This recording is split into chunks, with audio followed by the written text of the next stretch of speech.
छगन भुजबळ शिवसेना उद्धव बाळासाहेब ठाकरे पक्षाच्या संपर्कात असल्याची चर्चा आहे। छगन भुजबळ संजय राऊतांच्या भेटीची चर्चा आहे। मिलिंद नार्वेकरांना देखील भुजबळ भेटल्याची माहिती समोर येते। छगन भुजबळ राष्ट्रवादीला सोडचिठ्ठी देणार का, यावर आता चर्चा रंगू लागल्या। छगन भुजबळ ठाकरेंच्या शिवसेनेत घर वापसी करणार असल्याची चर्चा जोर धरते। भुजबळांच्या नाराजीची चर्चा असतानाच भेटीची बातमी समोर आलेली आहे। छगन भुजबळांचा राजकीय प्रवास नेमका कसा राहिलाय समजून घेऊया आपण। 1991 मध्ये शिवसेनेला जय महाराष्ट्र करून भुजबळ काँग्रेसमध्ये गेले। शरद पवारांसोबत काँग्रेसमधून बाहेर पडले आणि राष्ट्रवादीत त्यांनी प्रवेश केला। 2023 मध्ये शरद पवारांना रामराम ठोकत अजितदादांसोबत ते महायुतीत सहभागी झाले।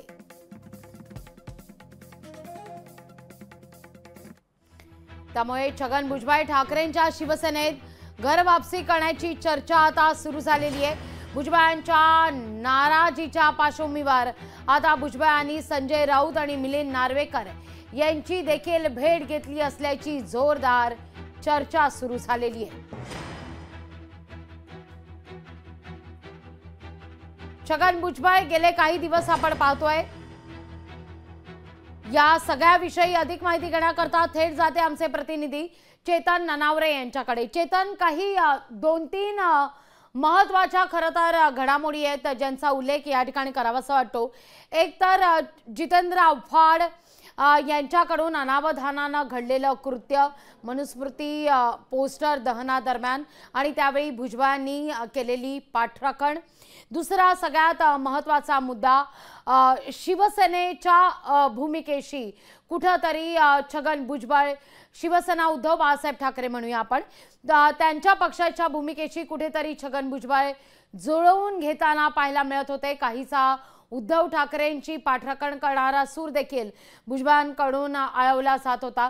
या सगळ्या घडामोडींच्या पार्श्वभूमीवर एकीकडे राष्ट्रवादी काँग्रेसचा मेळावा पार पडतो आणि त्यावेळी मात्र जागा वाटपासंदर्भात भुजबळांकडून ठामपणे भूमिका घेण्यात येते आणि भुजबळांच्या या पुन्हा फेरा पूर्ण करण्यासंदर्भात चर्चा रंगते। नेमकं काय चाललंय भुजबळांच्या मनात आणि भुजबळ भेटीगाठी घेत आहेत असंही कळतंय। राऊतांची भेट घेतली आहे आणि नार्वेकरांची सुद्धा, जे शिवसेना उद्धव बाळासाहेब ठाकरे पक्षातले एक महत्त्वाचे शिलेदार मानले जातात। निश्चितच लागवी भेटीसाठी कुठेतरी छगन भुजबळ यांनी नकार दिलेला आहे की माझी कुठली भेट झाली नाही असं स्पष्टीकरण देत आहेत। मात्र जी खात्रीला एक माहिती मिळते की ते ठाकरे गटाच्या संपर्कात आहेत। काँग्रेस आणि ठाकरे गट अशा 2 पर्यायांची चाचपणी भुजबळांकडून सुरू असल्याची प्राथमिक माहिती आहे। अद्याप यावरती भुजबळांनी कुठलीही अधिकृत भूमिका स्पष्ट केलेली नाहीये। मात्र 2 गोष्टी ज्या महत्त्वाच्या येतात समोर, त्या म्हणजे येवला मतदारसंघातून स्वतः भुजबळ इच्छुक असून समीर भुजबळ यांच्यासाठी नांदगाव मतदारसंघांकडे त्यांनी दावा ठोकलेला आहे। या ठिकाणी शिवसेनेचे म्हणजे एकनाथ शिंदेसोबत असलेले आमदार सुहास कांदे त्या ठिकाणी प्रतिनिधित्व करतात आणि त्यांच्या विरोधात कुठेतरी समीर भुजबळ यांना रिंगणात उतरण्याची तयारी सुरू आहे आणि म्हणूनच ठाकरे गटाकडून छगन भुजबळ यांना आता कुठेतरी गळा लावण्याचा प्रयत्न केला जात आहे, जेणेकरून नाशिकमध्ये आणि एकूणच महाराष्ट्रामध्ये ओबीसी मतांकडे आपल्याकडे वळवण्यामध्ये ठाकरे गटाला यश मिळू शकतं। सध्या मोठ्या संख्येने जी ओबीसी मतं आहेत ती भाजपच्या पाठीशी दिसून येतात।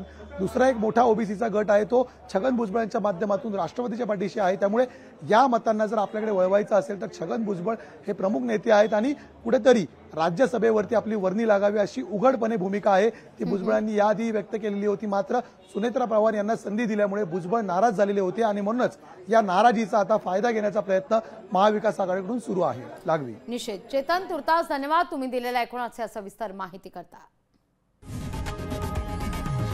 लोकशाही मराठी ऐका, पहा, जागरूक रहा।